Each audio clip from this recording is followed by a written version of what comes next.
Sana, Sobrang tagal mo kanina pa kita inaantay. Alam mo ba? Ang dami ng bayan eh. Alam mo ba inaamay ako ni Kondo kaya wala akong Bakit? kakapit dito. Nakakainis. Ba't mo inaaway to? Ba't mo inaaway? Uy, huwag mo naman ganyanin kanina. Okay, okay, bawal away. Kaya mo siya. May panggap. May panggap. Saan? Panggap. May panggap. Kung magpanggap dyan, hoy. Alam mo ako sa'yo, sasaktan ka lang yan. Parang ginawa mo sige. sa akin. Parang ginawa mo sa akin Yung ginawa yan, mo diba? sa akin. Ay, ito nga eh. Iniwanan ako sa paglipat ng aeroplano.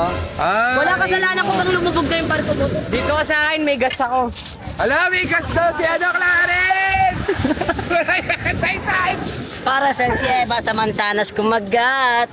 Ano? Hoy, tigilan mo nga ako. Ayoko na sa'yo, nakaano ka lang. Siya, nakayate siya eh. Yate yan, nakapark mo ako. Lang kami Yung barko ko, alam mo ilang kasya? 300k kasya sa barko ko, uy. Wala kang pakialam sa'yo. Halatado ka, halatado ka. Nakabarko ka lang? Ako, Ay, nakayate ayan ako. May DXC Ayan ako na. doon. Tara! Day, ayan na, sa mga nakasakay, sa mga pasahero ko dyan na, si Mio, inaaway yung mga nasa barko ko. Oy, mga nakaw! Hoy, di ko mapipigilan yung damdamin ko kung si Clarence yung Oh,